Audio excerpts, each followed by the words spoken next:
Actually, I think they may have timed it just right. There's an old saying, you can't grow old with the Grateful Dead, but James Bond will return. Question is, should he? And if so, in what form? Despite all the casting rumors, will Bond continue in theatrical form, or will he be reduced to just another streaming action figure? Only time will tell. Some Bond fans may find some of the following opinions risible, but first let me present my Bond fan bona fides. I've been there since the beginning, and I've seen each and every one of the films in its turn, not to mention countless theatrical double bills long before the era of home entertainment. I've read all the books, I've read all the parodies, I've read all the analyses, from Kingsley Amis to Raymond Benson. When I was a kid, I had all the merchandise, the games, the toys, the models, the trading cards, but most importantly, the film scores. I've suffered through all the cinematic imitators, and while some of them had merit, very few of them ever ascended to the throne.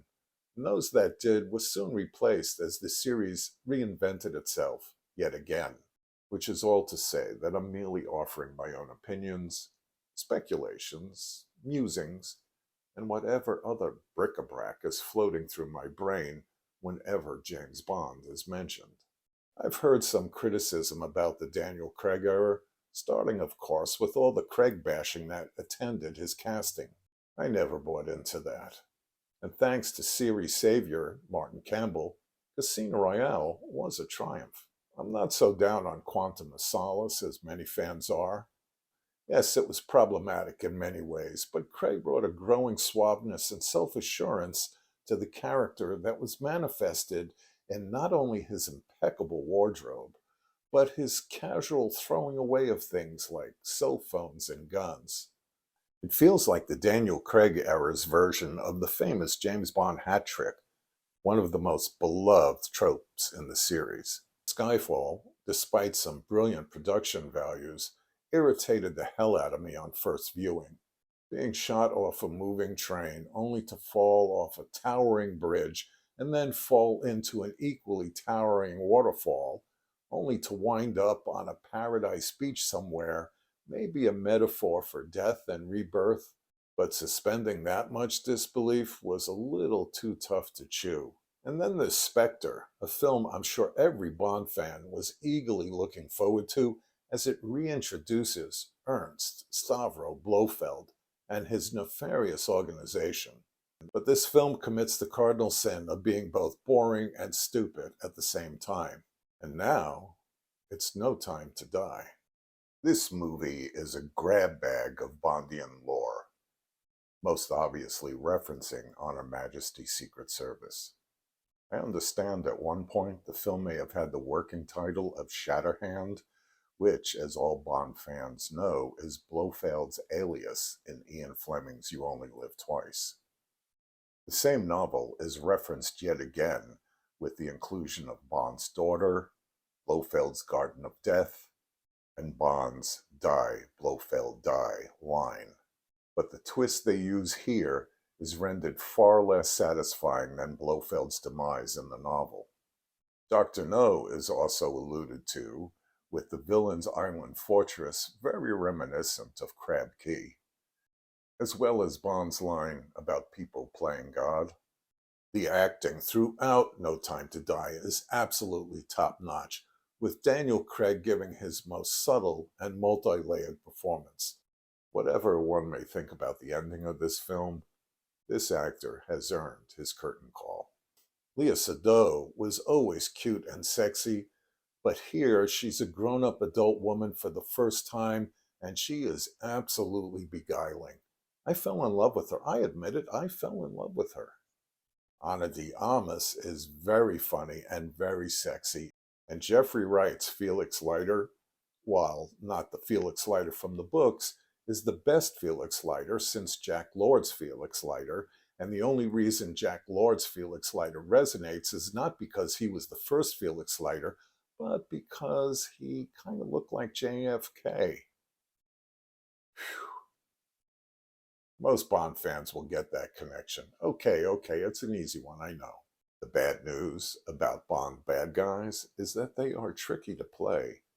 For an actor, it can be difficult to find middle ground between over the top and too low key. Rami Malek opts for the second choice, and while he has been given a physical deformity, in this case a scarred face that marks him as a true Bond villain, his overall performance tends to pale over time. Latasha Lynch is a good foil for Bond, while all the regulars, Naomi Harris, Ray Fiennes, and Ben Whishaw, are great as usual. Lois Maxwell has commented in the past how with each new film it was like a family getting back together. And that's what real Bond fans feel like with the release of each new film. We're part of the family. The trailer for No Time to Die seemed to indicate a deeper emotional story than we're used to in a Bond film. Yes, the stunts look great, and there even seemed to be a new gadget with a glider that seemed to turn into a submarine. But what really drew my interest was that part of the story seemed to be about love lost and maybe found again. And that's why I went to see the movie, and that's why I like the movie. Yes, I know, we don't go to a James Bond movie to see a love story, but after all these years, after all the stunts, and after all the gadgets, all that's left is the character. And many fans don't want that character to change. They're more comfortable with the two-dimensional avatar for their gunslinging fantasies. Well, fair enough, but after watching these movies for some 60-odd years, I needed something more. Many fans were outraged by Bond's death at the end of this film. As for me, I was moved. Granted, at my age, it's hard not to be moved, as some of our elder statesmen are prone to occasional sentimentality. That kind of goes with the territory. Stick around. You'll get the point. Oh yes, there's one more trivial note. The scene where Bond breaks Rami Malek's arm appears to be a direct reference to, if not an outright steal, from 1968's Dark of the Sun. So, in the end, is James Bond a hero? To some, to many, yes, he is. To others, he's merely a manifestation of Ian Fleming's darker fantasies, fantasies of chauvinistic sex and colonial empire. But to me, he remains just a silhouette of childhood's end.